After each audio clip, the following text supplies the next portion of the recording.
Okay, I want to talk about Sumer. There's a lot of talk about this Anunnaki that came out of Sumer.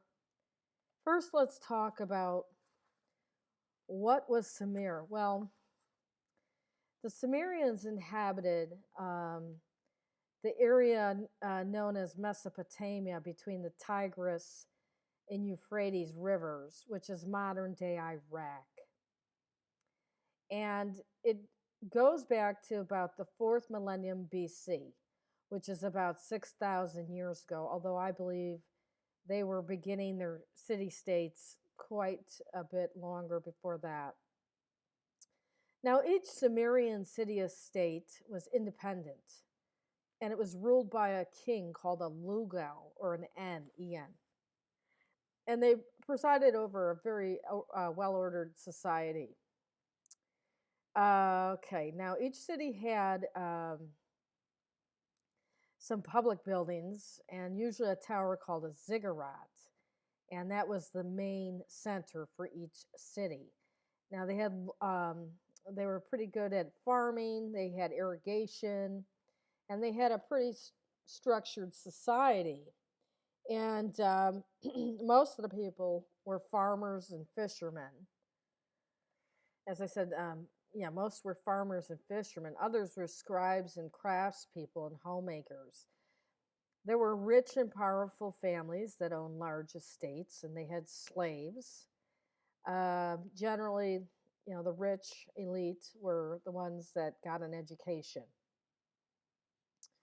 Now, the thing about the Sumerians is that they were not a Semitic people initially. They were conquered by these Akkadians who were Semitic. And then it turned into an Assyrian empire about 1400 BC, which is 3,400 years ago. But, and then it turned into Babylon. And then the war between the Persians and the Greeks occurred. But it went from a non-Semitic culture to a Semitic culture, but the Akkadians and the Assyrians kept the same pantheon, but they would change some names. And when analyzing their pantheons, you have to understand that it's the same people, and I'm going to show you that it goes back to the Cronides, based on my mythological unification theory. But each time a kingdom would come in, or a new culture, they would modify the names and some of the story, but it was basically the same pantheon from ancient Sumer. Now they had writing; it was cuneiform, and they would have these cylinder seals. So you see a lot of that talked about, which has some very interesting pictures on it. These clay tablets. And the big thing is this library that was found out in that area that had all of these libraries, this library of Ashurbanipal. And that's where they started to get a lot of information on their gods and goddesses and what their pantheons were, and what the stories were, as well as what the life was like. And some of their main gods was like Anu, which you're going to find out is the equivalent of Uranus. Enlil is the equivalent of Cronus. He's credited with the creation of the pickaxe and giving birth to the moon god. And Enki is going to be your equivalent of Zeus. And you could prove that out by comparing the story of Enki and Ninhursag and Enki's seduction of their daughter, which is the same story of Zeus and Demeter and the seduction of Persephone. And Ninhursag would be also the great goddess. The other part is Dumuzi, who is the shepherd who had an affair with Inanna. Inanna is the equivalent to the Greek Aphrodite, and Dumuzi, or Tammuz, as the Semites would call him, is the equivalent of Dionysus of Cyrus. And I've already told you in my research, in the book The Dionysica by the Greek scholar Cronus, he traveled to that area. Dionysus of Cyrus did, and he had an affair with Aphrodite and wanted to marry her daughter, but her daughter was promised to Poseidon. So he left, and then he wandered on and eventually found Ariadne, who became Isis. But all of this is consistent when you start to use my mythological unification theory and the key of the father god and the murdered son. And you start comparing the stories. And as usual, there's always a variance among cultures of these stories, but the main points are the same. Now, I want to point out that sometimes Inanna, she could be called Ishtar, she gets confused with an Ashtaroth, who is the half-sister of Cronus, who was from Byblos. It's not the same person. Now, Aphrodite was this goddess of love, and her consort was the god of war. And she had many lovers and many children by them, and tried to seduce the equivalent of Heracles, which is Gilgamesh, and he just wasn't going to have it. Again, you can always see Gilgamesh with the lion and the strength, and that's and you know, the club. That's the same thing as Heracles, and it's the same thing as Thor, and many of his other equivalents. And I've already shown you that in my other work. The hammer of Heracles is almost the same as this amulet's almost the same as the club of Thor. But let's get back to Sumer. I want to point something out. Many people know about this culture from a guy named Zechariah Sitchin. Now, Zechariah Sitchin, was a Soviet-born American author, and he was self-taught. I don't believe he ever went and got a degree in any of this, but he was analyzing the Sumerian mythology, and he presented it as an advanced culture from outer space. Well, I don't buy that. Fortunately and unfortunately, he got a lot of people interested in this culture, but he didn't put it how can I say this? He wasn't accurate, in my opinion. And you could argue that Atlantis eventually became an advanced society. I'm still looking into that. My timeline goes back 15 to 19,000 years for these Cronides, and Atlantis seemed to have gone about 12,000 until about 12,000 years ago. So that could be anywhere from 3 to 9,000 years of being left alone to advance, and it's quite possible they did get very advanced. But just look at America in the 200 to 250 years, how far we've come with cars and spaceships. Imagine a society out in the Atlantic Ocean that is left alone for thousands of years and has a very good knowledge of how to use metals. I'm sure they did go quite far until it was destroyed by volcanic eruptions. But what he is proposing was that at the time that these Cronides were around, things were very advanced, and I just don't see it at this time. Now, there was something called the Mies. That's something I'm looking into. It almost seems computer-like, where they had these tablets that gave instructions on how to create a society. That is something very interesting. It came from a goddess, Tiamat, who gave it to her son, Kingu, who was killed by Anu, and Anu took it and then passed it down the Cronide bloodline. So that is something I'm trying to research further. But the bottom line is he didn't come through and tell the truth about who these gods and gods were, and they're the same as as the Greek gods, as I've already told you. Now, there are other scholars besides Zechariah Sitchin that people are not familiar with. And there, certainly were people writing about catastrophic situations in the past before Zechariah Sitchin ever came along.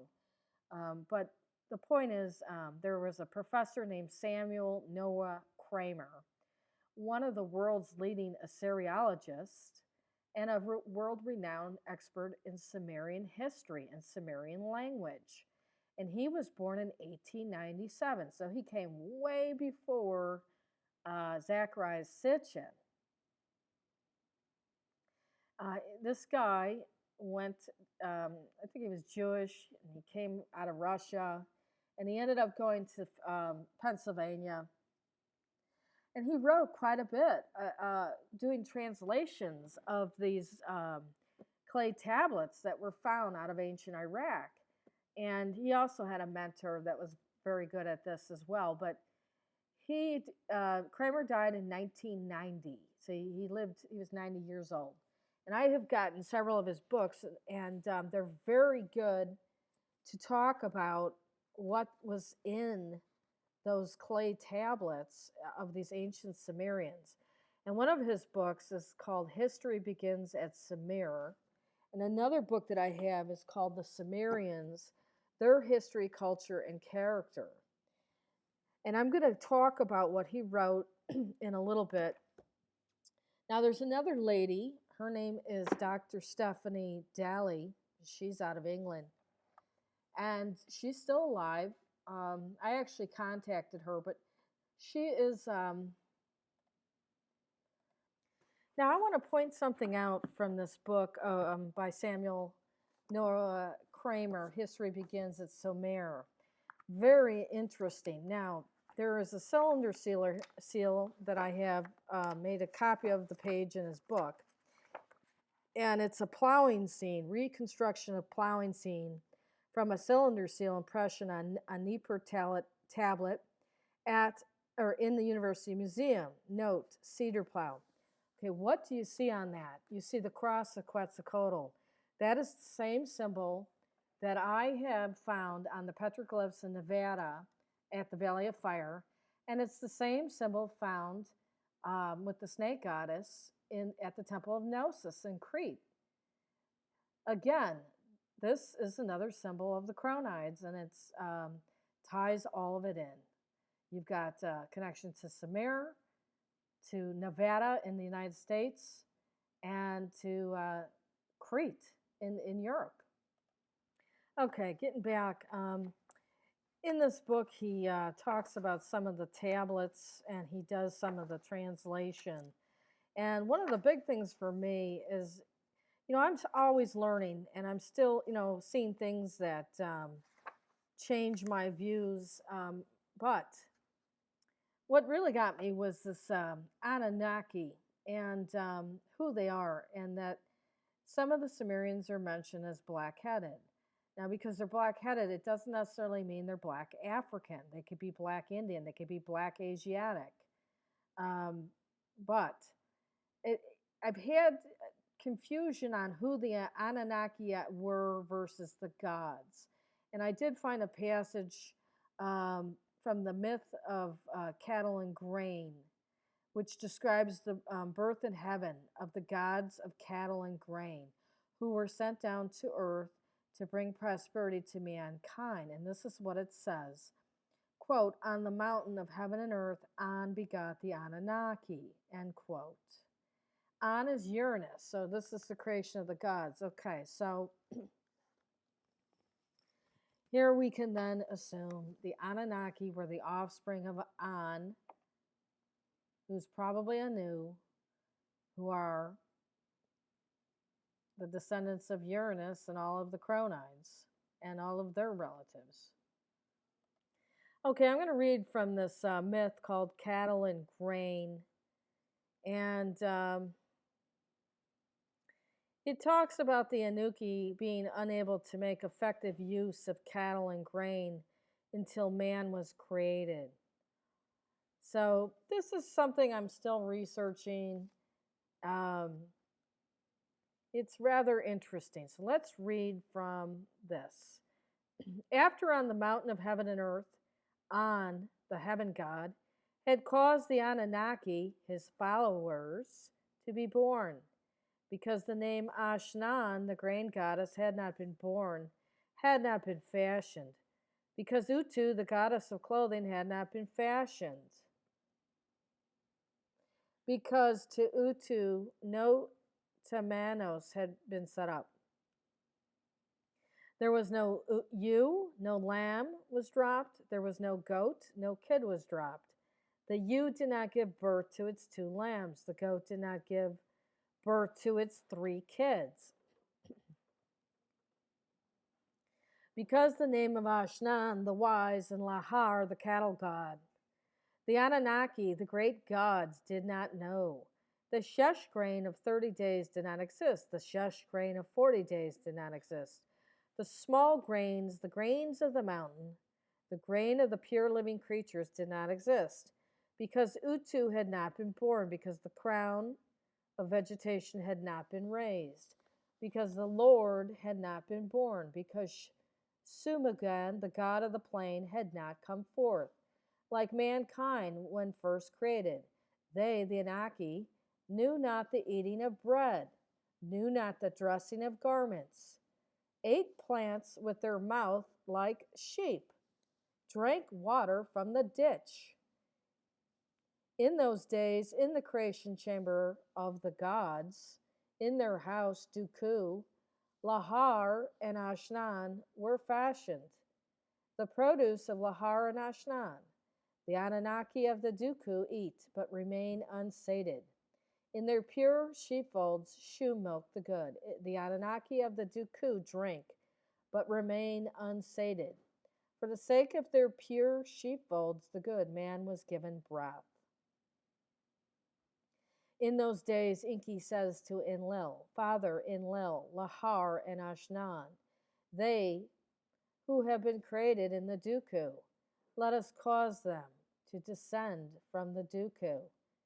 At the pure word of Enki and Enlil, Lahar and Ashnan descended from the Duku. For Lahar, they, Enlil and Enki, set up the sheepfold. Plants and herbs in abundance they present to him. For Ashnan they establish a house. Plow and yoke they present to her. Lahar, standing in his sheepfold, a shepherd increasing the bounty of the sheepfold is he. Ashnan standing among the crops. A maid kindly and bountiful is she. Abundance which comes from heaven. Lahar and Ashnan caused to appear on earth. In the assembly they brought abundance. In the land they brought the breath of life. The laws of the gods they direct. The contents of the warehouses they multiply. The storehouses they fill full. In the house of the poor, hugging the dust, entering, they bring abundance. The pair of them, wherever they stand, bring heavy increase into the house. The place where they stand, they sate. The place where they are, or where they sit, they supply. They made good the heart of An and Enlil. Okay, Lahar and Ashnan are brother and sister. I'm going to stop here a minute. It continues on that they drink a lot of wine and they begin to quarrel in the farms and the fields, and they argue who does the better job. And then Lil and Inky intervene and declare that Ashnan is the victor. And it goes on. So Ashnan is the grain goddess. And the other one, Lahar, is the cattle god. So the woman was given the task of farming, and the man was given the task of herding animals. And it says, like mankind, when first created, they, and it's parentheses, Anunnaki, knew not the eating of bread, knew not the dressing of garments, ate plants with their mouth like sheep, drank water from the ditch. What it's telling you here is that this white race called the Anunnaki developed the concept of farming and herding animals. And the rest of humanity, which you're going to find out were darker skinned, didn't have that ability until they were being shown this by these white gods and goddesses. And if that's politically incorrect, too bad. That's what it says. If you don't like it, then go away and don't listen to my research. I'm reading what's here. I'm not making it up. It's in the books. This is the history that's hidden, and that's the way it is. Deal with it. So I'm going to continue on. The first Noah. Now this is interesting. It says, my mankind, in its destruction I will, to Natu I will return all of my creatures. I will return the people to their settlements. Of the cities they will build their places of the divine laws. I will make restful their shade. Of our houses they will lay their bricks in pure places. The places of our decisions they will found in pure places. He directed the pure fire quenching water, perfected the rites and exalted divine laws. On the earth he placed that blank there. After An, Enlil, Enki, and Ninhursag had fashioned the black-headed people, vegetation luxuriated from the earth. Animals, four-legged creatures of the plain, were brought artfully into existence. After the blank of the kingship had been lowered from heaven, after the exalted tiara and the throne of kingship had been lowered from heaven, he perfected the rites and the exalted divine laws, founded the 5 cities in blank pure places, called their names, apportioned them as cult centers. The first of these cities, Eridu, he gave to Nudimmud, the leader. The second, Bad-Tabera, he gave to blank. The third, Larak, he gave to Ender-Bilhursag. The fourth, Sipper, he gave to the hero Utu. The fifth, Shurapak, he gave to Sud. When he had called the names of these cities, apportioned them as cult centers, he brought them as blank. Established the cleaning of the small rivers as blank. Okay, so now this continues on about the Sumerian Noah. It goes, the flood, and then thus was treated, then did Nintu weep like a blank. The pure Inanna set up a lament for its people. Enki took counsel with himself. An, Enlil, Enki, and Ninhursag, the gods of heaven and earth, uttered the name of An and Enlil.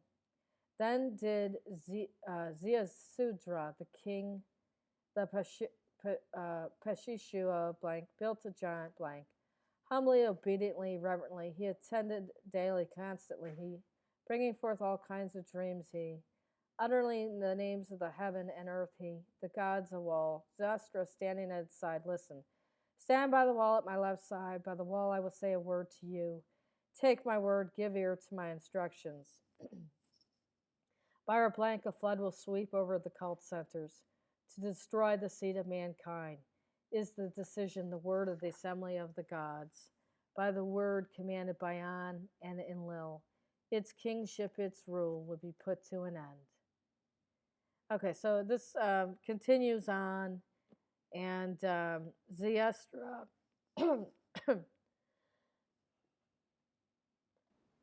Okay, so it continues on, and the Sumerian Noah survives. Let me read a little bit more. All the windstorms, exceedingly powerful, attacked at once, or at one. At the same time, the flood sweeps over the cult centers. After, for 7 days and 7 nights, the flood had swept over the land, and the huge boat had been tossed about by the windstorms on the great waters. Utu came forth, who sheds light on heaven and earth. Ziastra, opened a window on the huge boat. The hero Utu brought his rays into the giant boat. Ziastra, the king, prostrated himself before Utu.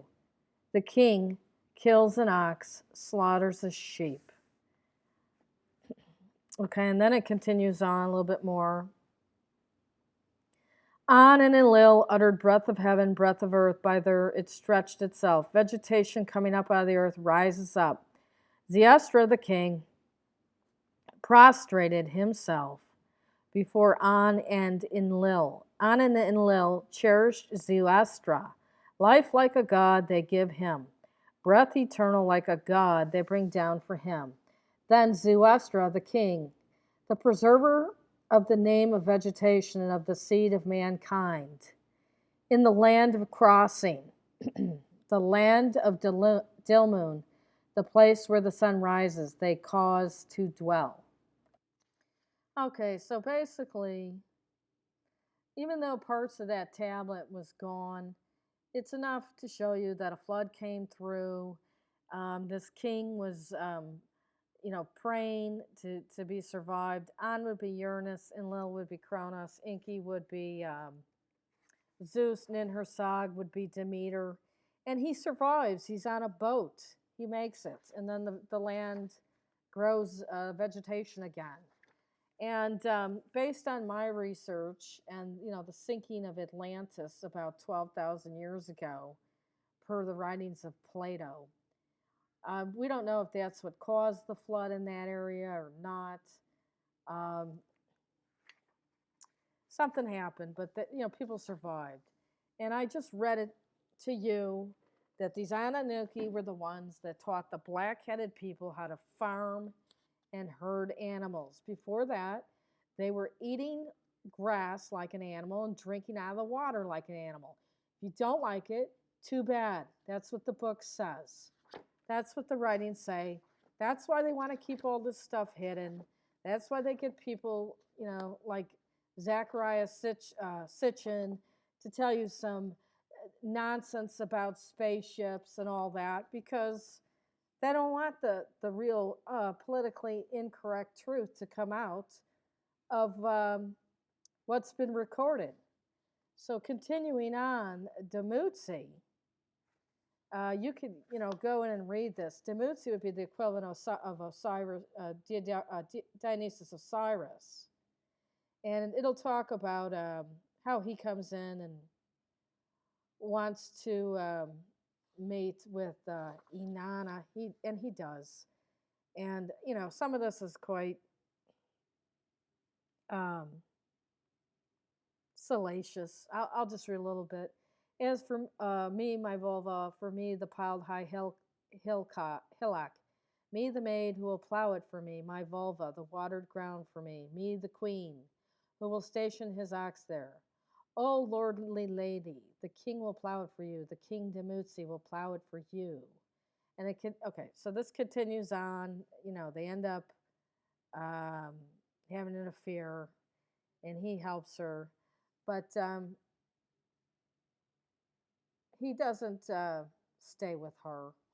He ends up getting killed, just in the same way that Dionysus Osiris was killed. Okay, now I want to talk about Stephanie Dalley's work, Myths from Mesopotamia. She gets into the epic of creation and reveals quite a bit about this goddess that's 4 generations from Cronus, who would be your Enlil. And as I said, some of the names change as it went from Sumerian to Akkadian to Assyrian to Babylonian. But let me read some of this here from the Epic of Creation, Tablet 1. When skies above were not yet named, nor earth below pronounced by name, Apsu, the first one, their begetter, and maker Tiamat, who bore them all, had mixed their waters together, but had not formed pastures nor discovered reed beds. Okay, I'm going to stop for a minute. If you go into the Egyptian mythology, you have the Ogdad, which is consisting of 4 pairs. That's this goddess, and down to Uranus. And also in Greek mythology, she's chaos, and the husband's the abyss. All right, let me continue. When yet no gods were manifest, nor names pronounced, nor destinies decreed, then gods were born within them. Lamu and Lahamu emerged, their names pronounced. As soon as they matured, were fully formed, Anshar and Kishar were born, surpassing them. They passed the days at length, they added to the years. Anu, the firstborn son, rivaled his forefathers. Anshar made his son Anu like himself, and Anu begot Nudimmud in his likeness. He, Nudimmud, was superior to his forefathers. Profound of understanding, he was wise, was very strong at arms, mightier by far than Anshar, his father's begetter. He had no rival among the gods, his peers. The gods of that generation would meet together and disturb Tiamat, and their clamor reverberated. They stirred up Tiamat's belly. They were annoying her by playing inside Andurunu. Apsu could not quell their noise, and Tiamat became mute before them. However grievous their behavior to her, however bad their ways, she would not indulge them. Finally, Apsu, begetter of the great gods, called out and addressed his visor, Mumu. O Mumu, visor, who pleases me, come, let us go to Tiamat. They went and sat in front of Tiamat and discussed affairs concerning the gods, their sons. Apsu made his voice heard, and spoke to Tiamat in a loud voice. Their ways have become very grievous to me. By day I cannot rest, by night I cannot sleep. I shall abolish their ways and disperse them. Let peace prevail so that we can sleep. When Tiamat heard this, she was furious and shouted at her lover. She shouted dreadfully and was beside herself with rage. And when suppressed the evil in her belly, how could we all allow what we ourselves created to perish? Even though their ways are so grievous, we should bear it patiently. Mumu replied and counseled Apsu. The visor did not agree with the counsel of his earth mother. O Father, put an end to their troublesome ways, so that she may be allowed to rest by day and sleep at night. Apsu was pleased with him, his face lit up. At the evil he was planning for the gods, his sons, Mumu hugged him, sat on his lap, and kissed him rapturously. But everything they plotted between them was relayed to the gods, their sons. The gods listened and wandered about restlessly. They fell silent. They sat mute. Superior in understanding, wise and capable, Ea, who knows everything, found out their plot, made for himself a design of everything, and laid it out correctly. Made it cleverly. His pure spell was superb. He recited it and stilled the waters. He poured sleep onto him so that he was sleeping soundly. Put Apsu to sleep, drenched with sleep. Visor Mumu, the counselor, in a sleepless daze. He, Ea, unfastened his belt, took off his crown, took away his mantle of radiance, and put it on himself. He held Apsu down and slew him, tied up Mumu and laid him across him. He set up his dwelling on top of Apsu and grasped Mumu, held him by a nose rope. When he had overcome and slain his enemies, Ea set up his triumphal cry over his foes. Then he rested very quietly inside his private quarters and named them Apsu and assigned chapels, founded his own residence there.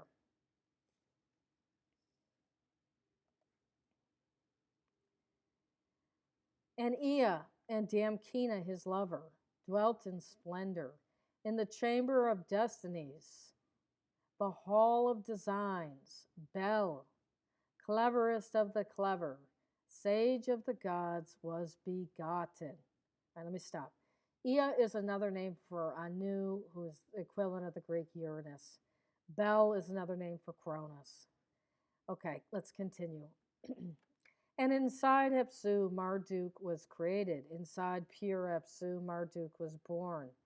Ea his father created him. Damkina his mother bore him. He suckled the teats of goddesses.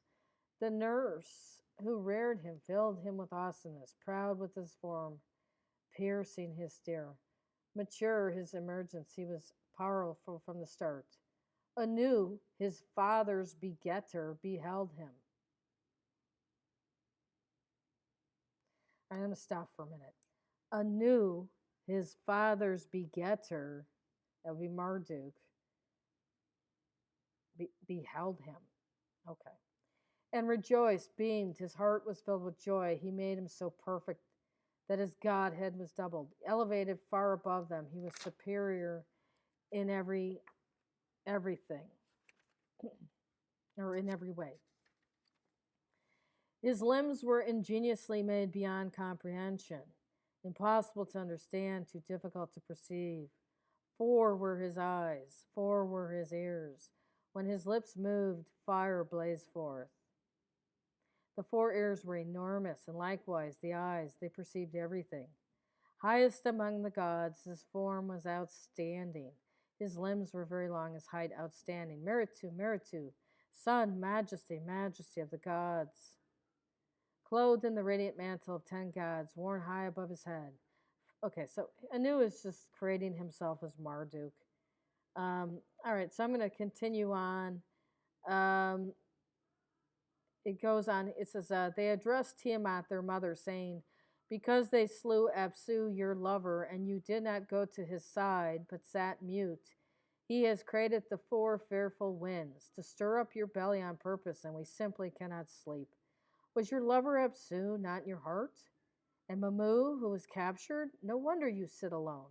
Are you not a mother? You heave relentlessly.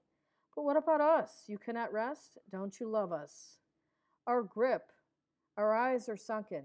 Remove the yoke of our restless ones and let us sleep. Set up battle cry and avenge them. Conquer the enemy and reduce them to naught. Tiamat listened, and the speech pleased her. Let us act now, as you were advising. The gods inside him, Apsu, will be disturbed, because they adopted evil for their gods who begot them. They crowded round and rallied beside Tiamat. They were fair, scheming, restlessly, night and day. They were working up to war, growling and raging. They convened a council and created conflict. Mother Hoover. Okay, I'm going to stop. Doesn't that sound like Mother Hubbard? Okay, so you wonder where do you get these things? Okay. Mother Hoover, who fashions all things, contributed an unfaceable weapon. She bore giant snakes, sharp of tooth and unsparing of fang. She filled their bodies with venom instead of blood. Okay, that almost sounds like Aliens, the movie Alien. Okay, continue. She cloaked ferocious dragons with fearsome rays and made them bear mantles of radiance, made them godlike. Whoever looks upon them shall collapse in utter terror. Their bodies shall rear up continually and never turn away. She stationed a horned serpent, a Mushuga dragon, and a Lamu hero, an Ugala demon, a rabid dog, and a scorpion man, aggressive Umu demons, a fish man, and a bull man, bearing merciless weapons, fearless in battle. Her orders were so powerful they could not be disobeyed. In addition, she created 11 more likewise over the gods, her offsprings, who had convened a council for her. She promoted Kingu and made him greatest among them, conferred upon his leadership of the army command of the assembly, raising the weapon to single engagement, mustering combat troops, overall command of the whole battle force. I have cast the spell for you and made you greatest of the gods' assembly. I have put into your power rule over all the gods. You shall be the greatest, for you are my only lover. Your commands shall always prevail over all the Anukai. Then she gave him the tablet of destinies and made him clasp it to his breast. Your utterance shall never be altered. Your word shall be law. When Kingu was promoted and had received the Anu power, and had decreed destinies for the gods, his sons. He said, "What issues forth from your mouth shall quench fire. Your accumulated venom shall paralyze the powerful." Tiamat assembled her creatures. Okay, now this continues on, and she goes to battle. This is Tiamat did even more evil for posterity than Apsu. It was reported to Ea, that's Anu, that she had prepared for war. Ea listened to that report and was dumbfounded and sat in silence. When he had pondered and his fury subsided, he made his way to Anshar, his father, came before Anshar, the father who begot him, and began to repeat to him everything that Tiamat had planned. "Father, Tiamat, who bore us, is rejecting us. She has convened an assembly and is raging out of control. The gods have turned to her, all of them. Even those whom you begot have gone over to her side, have crowded round and rallied beside Tiamat. Fierce, scheming, restlessly, night and day, working up to war, growling and raging, they have convened a council and created conflict. Mother Huber, who fashions all things, contributed an unfaceable weapon. She bore giant snakes, sharp of tooth and unsparing of fang. She filled their bodies with venom instead of blood. She cloaked ferocious dragons with fearsome rays and made them bear mantles of radiance and made them godlike. Whoever looks upon them shall collapse in utter terror." Okay, so this continues on. Um, he repeats pretty much what I just previously read about Kingu. And it says, Anshar listened, and the report was very disturbing. He twisted his fingers and bit his lip. His liver was inflamed. His belly would not rest. His roar to Ea, his son, was quite weak. "You must be the one who declares war. Keep brandishing what you have made as arms for yourself. You are the hero. You slew Apsu. Where else will we find someone to face Tiamat when she rages uncontrollably?" Ea made his voice heard. "You are the infallible fixer of fates. The power to create and to destroy is yours. O Anshar, you are an unfathomable fixer of fates." Okay. And it continues on. He says, "Go against Tiamat and stand your ground. Let her anger abate. Let her fury be quelled if she will not listen to your words. Speak out words to her that she may be calmed." Okay. It continues on.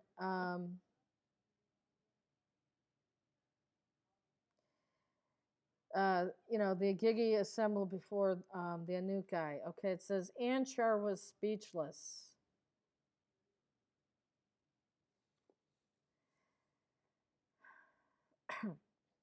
And stared at the ground. He gnashed his teeth and shook his head at Ea. Now the Agigi assembled, all the Anukai. They sat silently, tight-lipped.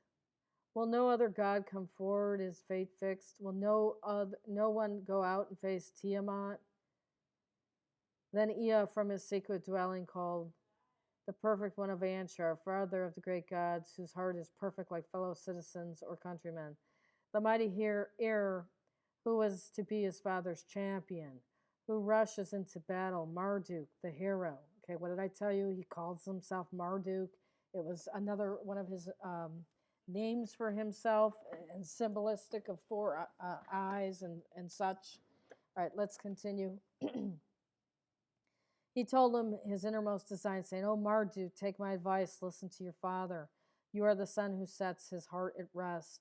Approach Anshar, drawing near to him, and make your voice heard. Stand your ground, and he will be calmed at the sight of you." The Lord rejoiced at the word of his father, and he approached and stood before Anshar. Anshar looked at him, and his heart was filled with joy. He kissed him on the lips, put away his trepidation. "Father, don't stay silent. Open your lips.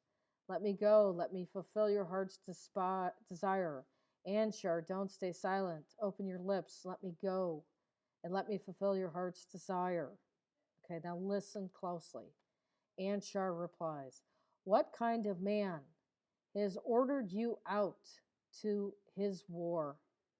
My son, don't you realize that it is Tiamat of womankind who will advance against you with arms? All right, I'm going to stop. This is a woman, not a planet. He killed an elderly woman. That's what he did. So it continues on. And he ends up killing her. And he kills the son. And he takes over until Cronus kills him. But Tiamat is, the great goddess, 4 generations from Cronus. They call her Mother Huber. And Kingu was the one who was supposed to have the kingship, and they end up killing him and taking these tablets of destiny. So you'll never hear that from Zechariah Sitchin. This is when the matriarchy went into the patriarchy. Okay, let me just read a little bit more. When Kingu was promoted and he received the blanks, or received the new power, and had decreed destinies for the gods, her son, what issues forth from your mouth shall quench fire. You accumulated venom shall paralyze the powerful.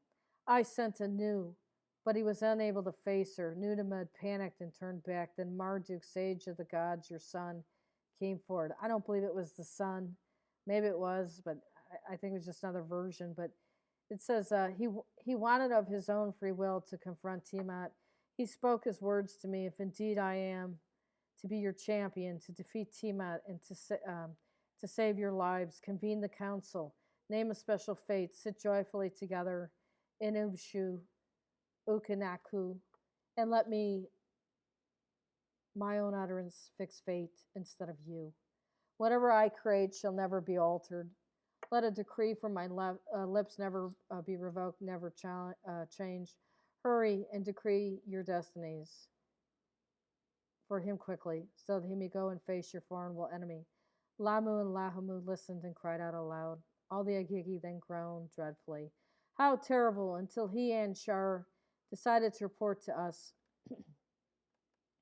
We did not even know what Tiamat was doing. They miled around him and then came. All the great gods who fixed the fates entered into Anshar's presence and were filled with joy. Each kissed each other in the assembly. There was conversation. They sat at the banquet, ate grain, drank choice wine, let sweet beer trickled in the drinking straws.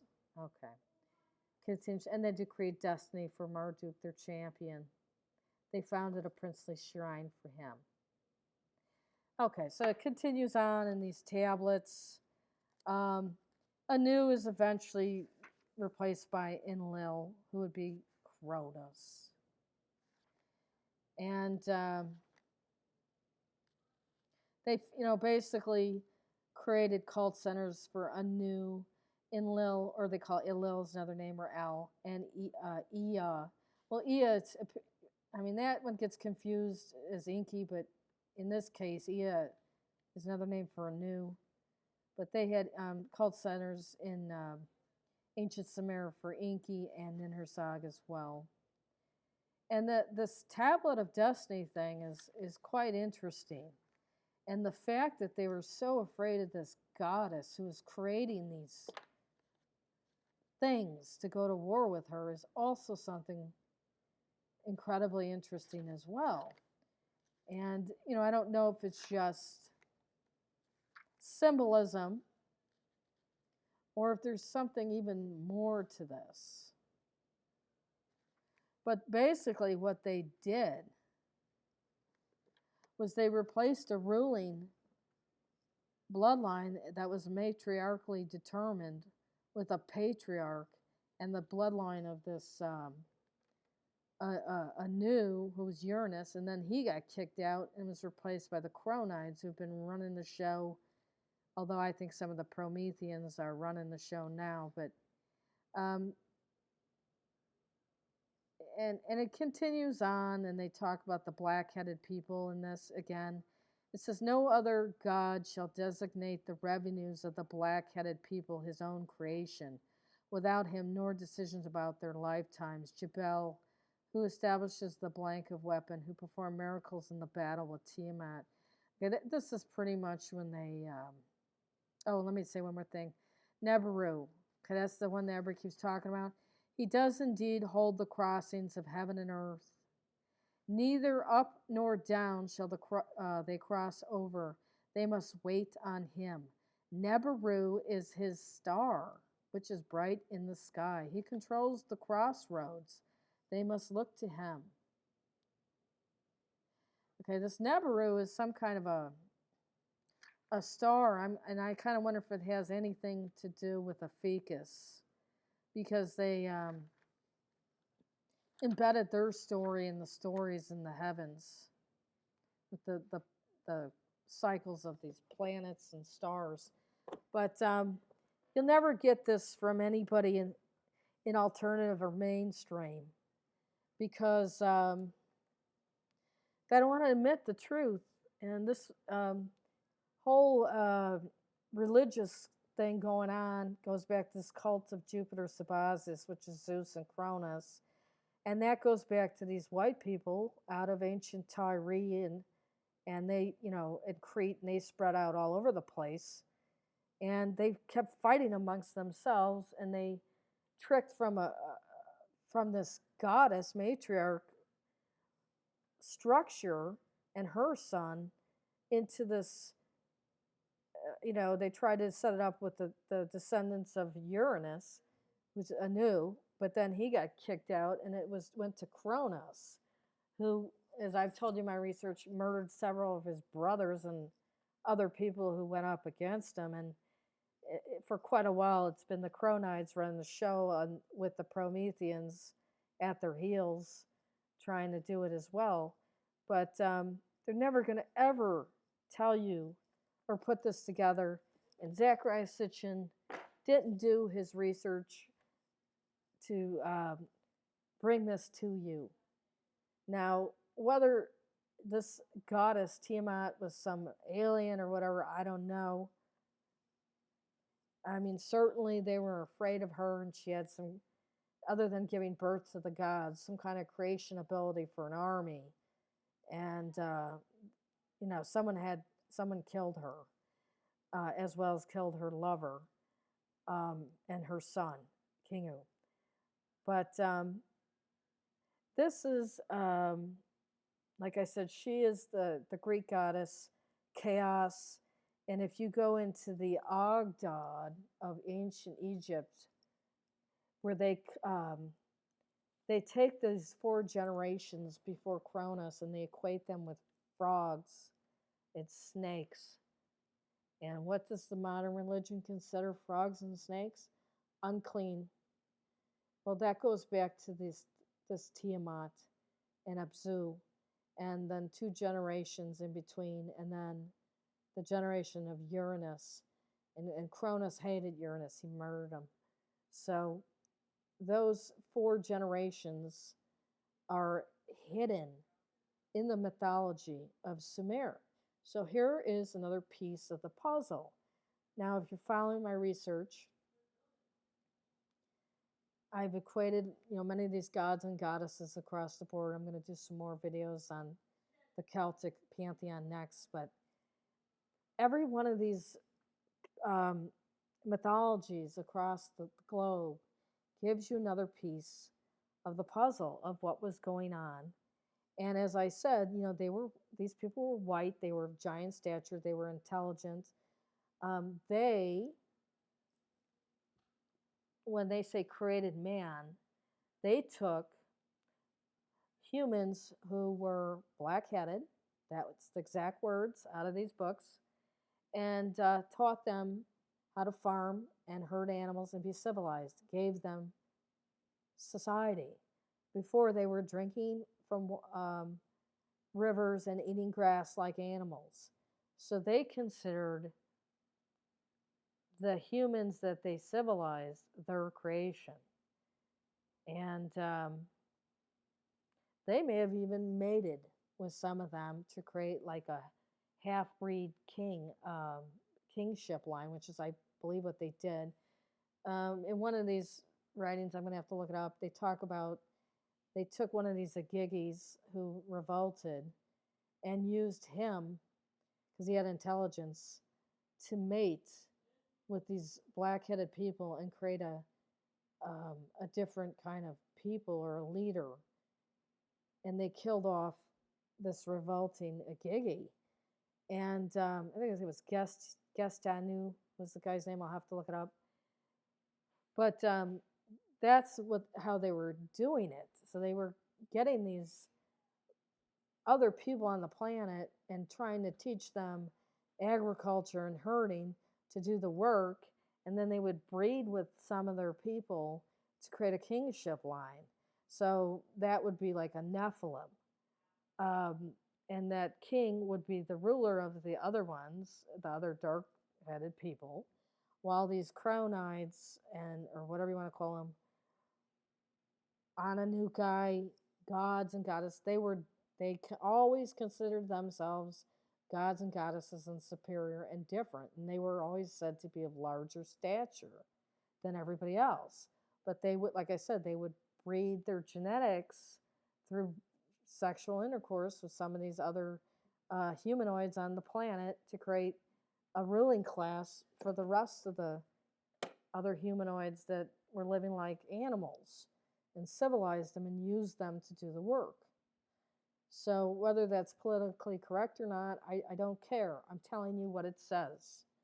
And as far as aliens and reptoids and spaceships and all of that, I don't see hard evidence in the writings.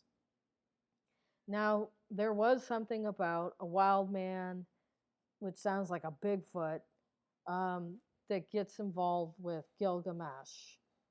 That's a possibility. There's, as I said, there was something that Tiamat had called the Tablets of Destiny.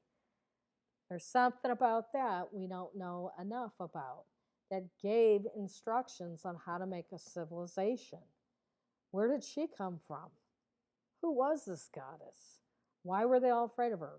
Not only did she mate, and she was the queen and she had many lovers, it was a matriarchy, but she also had this capability to create beings that were different. We don't know what that means. So there is some room for further investigation, but this Sumerian mythology hides the past before the father of Cronus. And Zechariah Sitchin didn't bring it out, and nobody else is bringing it out. I've told you, and I read the passage, that she was from womankind. She wasn't a planet. She was a female being, and she was murdered. And I don't believe Marduk was the son of Anu. I believe that was his creation, that he used because people hated him for what he was doing. And I already revealed that from the writings of Saint Jonathan, which is another piece of the puzzle. And, like I said, every pantheon in the area had their own gods and goddesses, and they wrote, what they wrote about them. But putting this whole thing like a puzzle together, you get the idea. So that's it on my Decoding Sumer and the Cronides. Thank you.